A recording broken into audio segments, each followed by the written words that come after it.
Hello ways, அனைவருக்கும் வணக்கம். தாயின் மீது மாறாத அன்பு கொண்டவர்கள் கடகராசிக்காரர்கள். ராசிகளில் ஒவ்வொரு ராசிக்காரருக்கும் வெவ்வேறு விதமான குணங்கள் இருக்கதான் செய்கின்றன. ராசிக்காரர்களின் குணநலன்கள் பற்றி ஜோதிடக்கலை என்ன சொல்கிறது? கடகராசிக்காரர்கள் பொதுநலம் மிக்கவர்கள். உலகை ஆட்சி செய்த பலரும் கடகராசிக்காரர்களாகத்தான் இருப்பார்கள். எல்லோரும் நன்றாக வாழ வேண்டும் என்ற எண்ணம் உள்ளவர்கள். அதற்கு காரணம் இந்த ராசியின் அதிபதி சந்திரன். சந்திரன் மாத்திருக்காரகன். ஜோதிட சாஸ்திரத்தில் சூரியன் தந்தை என்றால் சந்திரன் தாயார் ஸ்தானத்தை குறிக்கும். தாயை போல மற்றவர்கள் மீது அன்பு பாராட்டி மற்றவர்களின் நன்மைக்காக பாடுபடுவார்கள். தனக்கென சிறிதும் வைத்துக்கொள்ளாமல் தன் குடும்பத்துக்காகவோ தன் உறவுகளுக்காகவோ தனது தெருவுக்காகவோ தனது ஊருக்காகவோ அனைத்தையும் தியாகம் செய்பவர்கள். ரிஷபராசிக்காரர்களைப் போலவே கடகராசிக்காரர்களும் தாயின் மீது மிகுந்த அன்புள்ளம் கொண்டவர்களாக இருப்பார்கள். இவர்கள் எதை செய்தாலும் தாயை முன்னிலைப்படுத்தியே செய்வார்கள். தாய் சொல்லை தட்டாதவர்கள். கடகராசி ஜலராசி என்பதால் ஆறு, கடல் போன்ற நீர்நிலைகளில் விளையும் பொருட்களை கொண்ட தொழில்கள் இவர்களுக்கு நல்ல லாபம் கிடைக்கும். கடகராசிக்கு திரவ பொருள் சம்பந்தப்பட்ட பால் வியாபாரம், டீக்கடை வியாபாரம், ஹோட்டல் தொழில்கள் இவர்களுக்கு கை கொடுக்கும். கடகராசிக்காரர்கள் காஞ்சி காமாட்சி, காசி விசாலாட்சி, மதுரை மீனாட்சி ஆகிய 3 தெய்வங்களையும் வழிபடுவது மிகவும் பயனளிக்கும். அதே சமயம் கடகராசிக்காரர்கள் எந்த ராசிக்காரரை மணக்கலாம்? ஜோதிட சாஸ்திரத்தில் 12 ராசிகள் உண்டு. ஒவ்வொரு மனிதரும் ஏதேனும் ஒரு ராசியில் பிறந்திருப்பார்கள். கடகராசிக்காரர்கள் எந்த ராசியில் பிறந்தவர்களை மணந்தால் வாழ்க்கை சுபிச்சமாக இருக்கும் என்பது பற்றி ஜோதிடம் என்ன சொல்கிறது? ஜோதி என்றால் ஒளி, ஜோதி இருக்கும் இடம் ஜோதிடம். ஜோதிடம் என்பது அறிவியல் பூர்வமான சாஸ்திரம். ஜோதிடம் என்பது ராசி பலனையும் அதிர்ஷ்டத்தையும் மட்டுமே சொல்வதல்ல, நம் வாழ்க்கையை வகுத்து கொள்ள உதவும் வழிகாட்டி. இதை துணையாக கொண்டு வாழ்க்கை பயணத்தில் பயணித்தால் நமது பயணம் தடைகளும் சிக்கலும் இல்லாத பயணமாக அமையும். குறிப்பாக நம் வாழ்க்கை துணையை தேடும்போது ஜோதிடத்தின் வழிகாட்டுதலுடன் தேடுவது நல்லது. இப்போது கடகராசிக்காரர்கள் எந்த ராசியில் பிறந்தவர்களை மணக்கலாம் என்பது பற்றி பார்க்கலாம். கடகராசிக்காரர்கள் மேசராசிக்காரர்களைப் போன்றே சரராசிக்காரர்கள். எந்த ஒரு செயலையும் உத்தியோகத்துடனும் விரைந்து முடிக்கும் குணத்துடனும் மேசராசிக்காரர்கள் இருப்பார்கள் என்றால், கடகராசிக்காரர்கள் மனதளவில் வேகத்துடனும் செயலளவில் மெதுவாகவும் செயல்படும் குணமுடையவர்களாக இருப்பார்கள். இவர்கள் தனக்கென்று ஒரு கொள்கையும் பிடியாத குணமும் சாமர்த்தியமும் தைரியமும் உடையவர்கள். யார் எதை சொன்னாலும் அதை ஆராய்ந்தறிந்து பலரிடத்தில் விவரம் கேட்டு தெரிந்து கொண்டாலும் முடிவில் தங்கள் எண்ணப்படியே நடந்து கொள்வார்கள். இவர்கள் எளிதில் எதையும் நம்பாதவர்கள். பிறர் தங்களின் ஆணைக்கு கீழ்ப்படிய வேண்டும் என விரும்புவார்கள். தங்களின் காரியத்தை சாய்த்து கொள்ளும் வளயம் படைத்தவர்கள். பிறரை எடை போட்டு ஆராய்பவர். செல்வம் படைத்தவர்களுடன் விரும்பி பழகுவார்கள். சிறந்த பொருட்கள் இருப்பினும் அதைவிட உயர்ந்த பொருளை தேடுவார்கள். இத்தகைய கடகராசிக்காரர்களுக்கு 5ஆம் இடமான விருச்சிக ராசிக்காரர்கள் வாழ்க்கை துணையாக அமைந்தால் மிக பொருத்தமானவர்களாக இருப்பார்கள். அன்புமிக்க குழந்தைகளுடன் அற்புதமான குடும்ப வாழ்க்கை வாழ்வார்கள். இதேபோல கடகராசிக்கு சப்தமான மகர ராசிக்காரர்கள் பொருத்தமான ஜோடிகளாக வலம் வருவார்கள். கணவன் மனைவி அந்யோன்யம் மிக சிறப்பாக இருக்கும். ஒருவரை விட்டு ஒருவர் பிரியாமல் வாழ்வார்கள். முதலில் நீங்கள் எதை தொட்டாலும் அதில் நஷ்டம் ஏற்பட்டு வாழ்க்கையில் முன்னேற முடியாமல் போகிறதா? இந்த 2 பொருளை மட்டும் சேர்த்து வையுங்கள். இனி நீங்கள் தொட்டதெல்லாம் ஜெயம்தான். ஒரு மனிதன் தான் வாழ்க்கையில் முன்னேற வேண்டுமென்றால் தான் தொடங்கும் காரியத்தில் வெற்றி கிடைக்க வேண்டும். அப்பொழுதுதான் அவன் வாழ்க்கையில் ஒரு சிறந்த நிலையை அடைய முடியும்.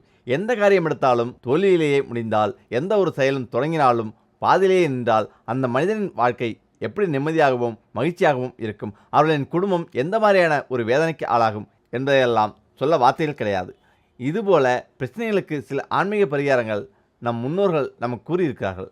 அதில் மிக எளிமையான ஒரு பரிகாரத்தை தான் இந்த பதிவில் பார்ப்போம். யாராக இருந்தாலும், எந்த ஒரு தொழிலாக இருந்தாலும், வியாபாரமாகட்டும் வீடாகட்டும், தொடங்கும் போது அதை நல்ல முறையில் முடித்து அதன் மூலம் நல்ல ஒரு நிலைமைக்கு வர வேண்டும் என்று எண்ணத்தில் ஆரம்பிப்பார்கள். ஆனால் ஒரு சிலருக்கு ஏனோ எதை தொட்டாலும் நஷ்டமாகிக்கொண்டே இருக்கும். எந்த தொழில் செய்தாலும் அதில் நஷ்டம்தான் கிடைக்கும். வீடு கட்ட வேண்டும் என்று ஆரம்பித்தால் அதுவும் பாதியிலே நின்றுவிடும்.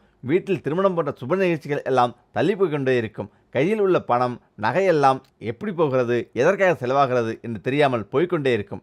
இப்படியான பிரச்சனை அடிக்கொண்டே போகும் அளவிற்கு இருந்தால் அவர்களும் என்னதான் செய்வார்கள்? இதுபோல பிரச்சனைகள் உள்ளவர்கள் அதிலிருந்து வெளிவர செய்யக்கூடிய மிக எளிய சாதாரணமான ஒரு பரிகாரம்தான் இந்த மஞ்சள் அருகம்புல் பரிகாரம்.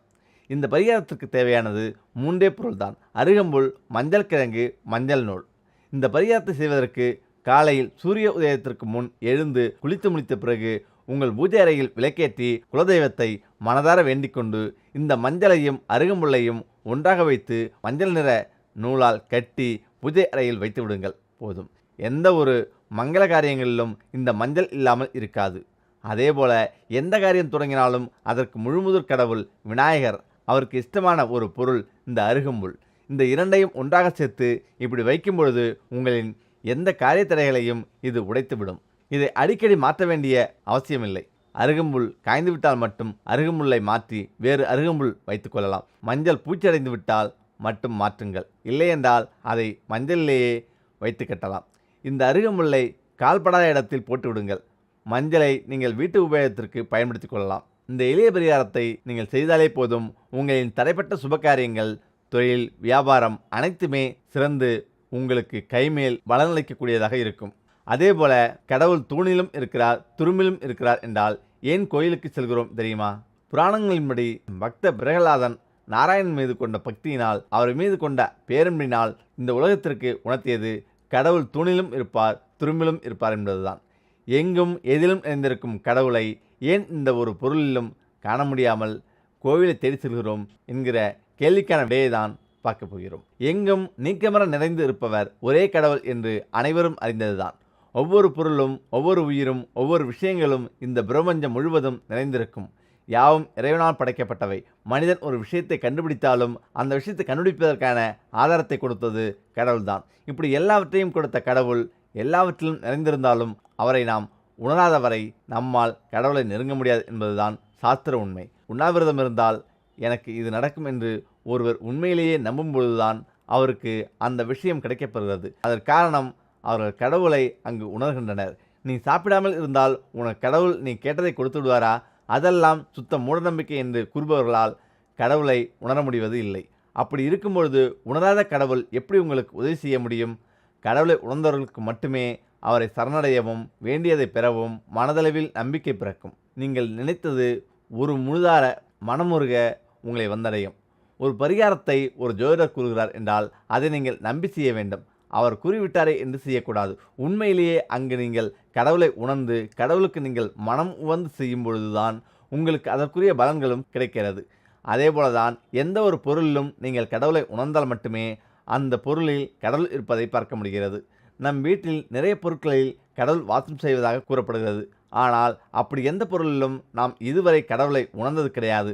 ஆனால் கோயிலுக்கு செல்லும் பொழுது மட்டும் ஒரு விதமான அதிர்வலைகள் நமக்குள் எழுவதையும், மனமுருகி வேண்டுவதையும், கண்களில் கண்ணீர் வழிவதையும் காண முடிகிறது. ஏனென்றால் அங்கு கடவுள் தத்ரூபமாக சிலை வடிவமாக அமர்ந்து கொண்டிருப்பார். அவர்களை பார்க்கும் பொழுதே நமக்கு கடவுள் இருக்கிறார் என்கிற உணர்வு வந்துவிடும்.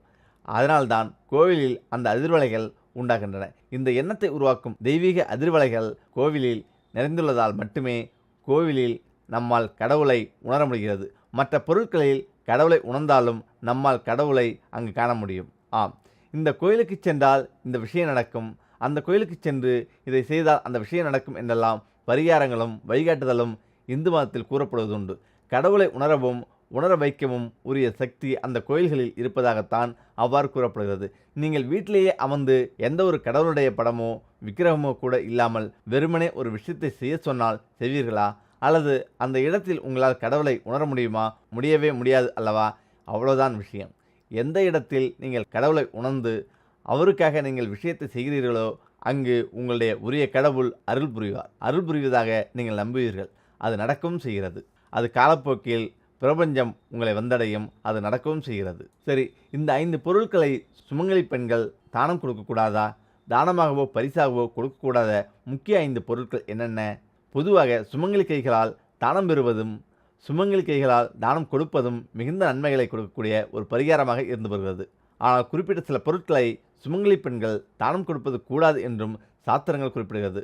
அப்படியான தானம் கொடுக்கக்கூடாத பொருட்கள் என்னென்ன, எதனால் தானம் கொடுக்கக்கூடாது என்பதை பார்ப்போம். சுமங்கலி பெண்கள் வீட்டிற்கு வந்தால் வெறும் கையுடன் அனுப்பக்கூடாது என்று கூறுவார்கள்.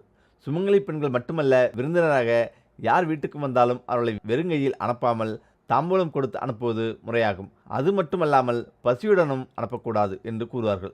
நம் முன்னோர்கள் விருந்தினராக வந்தவர்களுக்கு ஒரு சொம்பு தண்ணீர் கொடுக்க வேண்டும் என்று சொல்லிக் கொடுத்திருப்பார்கள். அதுபோல யார் வீட்டுக்கு வந்தாலும் தண்ணீர் அல்லது நீர்மோர் கொடுத்து வழி அனுப்ப வேண்டும். இப்படி தானம் கொடுப்பதின் சிறப்பம்சங்களை நாம் தெரிந்து வைத்திருக்கிறோம். அப்படி இருந்தும் இந்த பொருட்களை ஏன் தானம் கொடுக்கக்கூடாது என்று கூறுகின்றன தெரியுமா? தானம் கொடுக்கக்கூடாத பொருட்கள் என்னென்ன? முதலாவதாக கண்ணாடி பொருட்களை தானம் கொடுக்கக்கூடாது என்று கூறுவார்கள். குறிப்பாக முகம் பார்க்கும் கண்ணாடியை சுமங்கலி பெண்கள் யாருக்கும் தானம் கொடுக்கக்கூடாது. முகம் பார்க்கும் கண்ணாடியில் மகாலட்சுமி வசிப்பதாக ஐதீகம் உண்டு. எப்போதும் சுமங்கலி பெண்கள் கிழக்கு நோக்கி முகம் பார்க்கும் கண்ணாடியில் நெத்தியின் வயிற்றில் குங்குமத்தை வைத்துக் கொள்ள வேண்டும். இதனால் லட்சுமி கடாட்சம் பெருகும், வருமானம் உயரும், கைராசியாகும், பொருளாதாரம் சிறப்பாக இருக்கும் என்பது நம்பிக்கை. எனவே ஒருபோதும் இந்த முகமாக்கும் கண்ணாடியை மற்றவர்களுக்கு தானம் கொடுக்கக்கூடாது. கண்ணாடி உடைந்தால் வீட்டில் இருக்கக்கூடாது என்று சொல்வதற்கு இதுதான் காரணம். மேலும் தானம் கொடுக்கக்கூடாத பொருட்களில் ஒன்றாக இருப்பது குங்குமச்சிமிழ். குங்குமச்சிமிழ் திருமணம் போன்ற விசேஷங்களுக்கு பொதுவாக தானம் கொடுக்கின்றனர். ஆனால் சுமங்கலி பெண்களுடைய கைகளால் குங்குமச்சிமிழ் தானம் கொடுக்கக்கூடாது. அப்படி கொடுக்க வேண்டும் என்று நினைப்பவர்கள் அந்த வீட்டில் இருக்கும் ஆண்கள் கையால் கொடுப்பது சிறப்பு. மூன்றாவதாக, குத்துவிளக்கு யாருக்கும் தானமாக கொடுக்கக்கூடாது. பல இடங்களில் இன்றும் பரவலாக குத்துவிளக்கை பரிசாக தானமாக கொடுக்கப்பட்டு வருகிறது. குத்துவிளக்கை சுமங்கலி பெண்கள் தங்களுடைய கைகளால் மற்றவர்களுக்கு தானம் கொடுக்கக்கூடாது என்று சாஸ்திரம் கூறுகிறது. அதில் மகாலட்சுமி பூர்ணமாக நிறைந்திருப்பதால் உங்களுடைய கைகளால் குத்துவிளக்கை தானம் கொடுத்தால் மகாலட்சுமி கடாட்சம் உங்களை விட்டு நீங்கி விடுவதாக சாஸ்திரங்கள் கூறுகின்றன. ஒருவர் பயன்படுத்திய வஸ்திரத்தை கிழிந்த நிலையில் இன்னொருவருக்கு தானம் கொடுப்பது மகாபாவமாக கருதப்படுகிறது. அதிலும் சுமங்கலி பெண்கள் கிழிந்த வஸ்திரங்களை மற்றவர்களுக்கு தானம் கொடுத்தால் அவர்கள் வீட்டில் தரித்திரியம் தாண்டவமாடும், மூதையை வந்து குடியேறுவாள் என்பது சாஸ்திரத்தில் கூறப்பட்டுள்ள உண்மையாகும். எனவே எந்த காரணத்தை கொண்டும் கிழிந்த துணிமணிகளை எவருக்கும் தானம் கொடுத்து பாவத்தை சேர்த்துக் கொள்ளாதீர்கள். முடிந்தால் புதிய துணி அல்லது பழைய நல்ல நிலையில் இருக்கக்கூடிய துணிகளை தானம் கொடுப்பது நல்லது. ஐந்தாவதாக, செல்வ கடவுளாக இருக்கக்கூடிய லட்சுமி மற்றும் லட்சுமி குபேரர் படங்களை ஒருபோதும் சுமங்கலி பெண்கள் மற்றவர்களுக்கு தானம் கொடுக்கக்கூடாது. அதிலும் சுவாமி படங்களை தானம் கொடுப்பவர் கண்ணாடி போட்ட ஃப்ரேம் வைத்த படங்களை தானம் கொடுப்பது நல்லதல்ல.